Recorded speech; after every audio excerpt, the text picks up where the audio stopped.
In April 2025, biotechnology company Colossal Biosciences released photographs and video footage of 3 white-coated wolf pups living at a protected facility in the United States.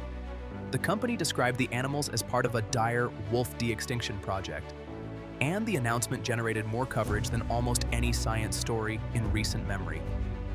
But the most important part of the dire wolf story did not begin in 2025 with gene editing. It began in 2021 with a genomic study published in the journal Nature that dramatically changed how scientists understood what the dire wolf actually was. That study showed that the standard image of the dire wolf as simply a larger, heavier version of the gray wolf was wrong at a fundamental level. Understanding what Colossal claimed to do in 2025 requires understanding what the DNA study 4 years earlier had already established, because the two developments are inseparable, and the scientific reality is more complicated than the headlines suggested. For most of the 20th century, the dire wolf was treated as a close relative of the gray wolf, and was often placed within the broader wolf-like group of the dog family on the basis of skeletal similarity. Dire wolves looked wolf-like in the most obvious ways. Their teeth, jaws, and limb proportions resembled those of large canids, and for a long time that resemblance seemed straightforward enough. The species name Anachion dirus had existed since the 19th century, but many researchers still discuss the dire wolf as something very close to Canis, the genus that includes gray wolves, coyotes, jackals, and domestic dogs. The 2021 Nature study, led by Kieran Mitchell and Angela Perry with colleagues from multiple institutions, was the first major genomic analysis to test that assumption directly using ancient DNA from dire wolf fossils. The team analyzed genetic material from 5 late Pleistocene specimens dated to roughly 13,000 to more than 50,000 years old. The results showed that dire wolves were not just oversized gray wolves, they represented a much older and more distinct lineage. When the genomes were compared with those of living canids, the result forced a major revision of the dire wolf's place on the family tree. The dire wolf was not simply a member of the modern wolf lineage. Its lineage had split from the ancestry of gray wolves, coyotes, and other living wolf-like canids around 5.7 million years ago. That is an immense evolutionary separation, far deeper than the old image of the dire wolf as a North American gray wolf cousin had implied. The physical resemblance that had guided classification for so long was instead a case of convergent evolution, in which different lineages independently evolve similar body plans, because they are adapting to similar ecological pressures.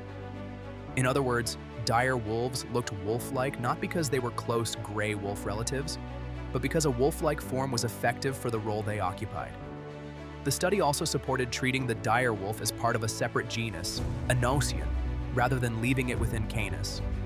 Just as striking, the genomic data found no clear evidence that dire wolves interbred with gray wolves or coyotes, even when those animals overlapped geographically in North America late in the Pleistocene. That absence of detectable gene flow mattered because hybridization is common among many living canids. Gray wolves, coyotes, and domestic dogs can all interbreed under the right conditions.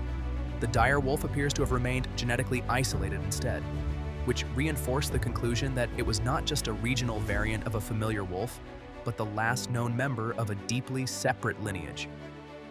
Before getting to what Colossal did in 2025, it is worth looking more carefully at what the dire wolf was as a living animal, because popular reconstructions have often flattened it into something simpler than the fossil evidence supports. Dire wolves were large, heavily built canids. Many adult individuals were probably in the range of roughly 130 to 150 pounds, with some estimates for especially large animals going higher. That made them generally more robust than most modern gray wolves, though not simply giant copies of them. Their skulls were broad and powerful, and their teeth were well suited to dealing with large prey and heavily used carcasses. They seem to have had strong bite forces and more durable dentition than a typical gray wolf, but they were not just hyena-like bone crushers in canine form. They were specialized predators and scavengers adapted to a world full of large herbivores. Their limbs also point to a somewhat different style of life from that of modern gray wolves. Dire wolves were more powerfully built and somewhat less graceful, suggesting an animal better suited to force than to long-distance pursuit at high speed. That fits the prey communities of late Pleistocene North America, where dire wolves lived among horses, bison, camels, ground sloths, and other large mammals. They were part of a predator guild built around prey much larger and more dangerous than the animals many wolves rely on today. Exactly how specialized dire wolves were is still debated, but the broad picture is clear. They were adapted to hunt and process large-bodied prey in Ice Age ecosystems that no longer exist. The question of social behavior remains harder to answer. The enormous number of dire wolf fossils recovered from Rancho La Brea has long encouraged the idea that dire wolves may have been social hunters, because social predators are often overrepresented at trap sites when multiple individuals are drawn in by distressed prey. But that is still an inference rather than proof. La Brea was a very unusual trap that accumulated animals over long spans of time, so it can suggest behavior without settling it. What the fossils do make clear is that dire wolves were one of the dominant large predators of Pleistocene North America, abundant enough to leave one of the richest carnivore fossil records on the continent. The dire wolf probably disappeared around the end of the Pleistocene, roughly 10,000 years ago, placing it within the same broad extinction wave that reshaped North American ecosystems as the Ice Age ended. That was a period when many of the continent's large herbivores declined or vanished, including horses, camels, mastodons, mammoths, and ground sloths. And those losses affected the large predators that depended on them. The genomic evidence suggests that late dire wolf populations did not have the kind of broad, healthy connectivity seen in highly successful expanding species, and the fossil record places their disappearance squarely within a time of ecological upheaval. Two major pressures were converging. The first was environmental change. As climates warmed and habitats shifted, the prey-based dire wolves had evolved alongside was breaking apart. The second was the rapid spread of humans across the Americas. Human hunters were entering and reshaping the same ecosystems, competing for large prey and contributing to broader ecological stress. It is very unlikely that any one factor acted alone. What matters is that dire wolves were tied to a prey structure and landscape that were changing fast, while more behaviorally flexible predators were better able to survive the transition. That helps explain one of the sharpest contrasts between dire wolves and gray wolves. Gray wolves proved much more adaptable. They survived into the modern world by taking a wider range of prey and occupying a broader range of environments. Dire wolves did not.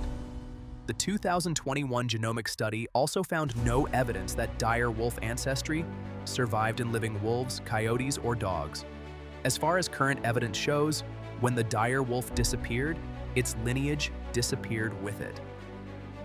Colossal Biosciences was founded in 2021 by entrepreneur Ben Lamb and geneticist George Church, and it became widely known for de-extinction projects involving animals such as the woolly mammoth, the thylacine, and the dodo. In 2025, the company announced a dire wolf project and presented 3 gene-edited wolf pups as the result. According to the company, the work drew on dire wolf genomic data to identify a limited set of genetic targets associated with traits they wanted to recreate in a living animal. Those edits were then introduced into cells from a living canid lineage, and the resulting embryos were carried to term through modern reproductive techniques. The key point is that this was not the reconstruction of a full dire wolf genome. It was the production of genetically edited wolves, carrying a small number of changes inspired by dire wolf DNA and dire wolf anatomy. That distinction matters because the 2021 study showed just how deep the evolutionary gap really was. Dire wolves and gray wolves had been separate for around 5.7 million years. Over that span, differences accumulated across the entire genome, affecting anatomy, development, physiology, behavior, and countless traits that cannot be recreated by editing a small handful of visible features. A white-coated, heavy-built, edited wolf is not the same thing as restoring Anoxion-Dirus as a species. That was why many scientists reacted to the announcement with a mix of fascination and caution. The technical achievement, if taken on its own terms, was significant. Editing multiple loci in a large carnivore and producing live offspring is not trivial. But the label matters. Calling such animals dire wolves risks blurring the difference between recreating selected traits and bringing back an extinct lineage. Ancient DNA can tell scientists a great deal about what a lost animal was, but it does not automatically make that animal recoverable in full biological terms. None of that means the work was scientifically meaningless. If the methods described by the company hold up under broader scrutiny, the project represents a notable step in large canid gene editing, assisted reproduction, and applied comparative genomics. Those tools could have real value outside any de-extinction headline. Techniques developed while trying to model extinct traits may eventually help with genetic rescue, reproductive management, or disease resistance research in endangered living species. That is one reason Colossal and similar companies have tied de-extinction projects to conservation. In canids, those applications are not hard to imagine. The Mexican wolf, for example, survived a severe genetic bottleneck, and all living Mexican wolves descend from a tiny founder population maintained through captive recovery efforts. Any technology that improves reproductive success, expands available genetic tools, or helps manage inherited problems could matter in that context. So the underlying platform has possible relevance even if the extinct animal in question is not literally being restored.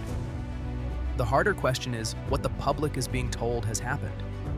The 2021 genomic study made clear that the Direwolf was not a gray wolf variant waiting to be rebuilt with a few edits. It was a deeply distinct lineage with no known living descendant and no detected genetic contribution to modern canids. That means a genetically edited wolf with selected direwolf-like traits belongs to a different category from a true biological return of the direwolf. The scientific accomplishment may still be real, but the framing determines whether the public understands what was actually achieved. What the full sequence of events demonstrated, from the 2021 genomic study to the 2025 announcement, was how quickly ancient DNA research and gene editing technology are moving, and also how easily those two things can be confused in the public imagination. Ancient DNA revealed that the dire wolf was stranger and more isolated than almost anyone had assumed. Gene editing then showed that some pieces of that phenotype might be approximated in a living animal. But those are not the same achievement. One discovered what the dire wolf was. The other tested how far modern biotechnology could go in borrowing from that discovery. If the difference between what the 2025 announcement claimed and what the science actually showed is the kind of detail worth following, share this video and subscribe to the channel.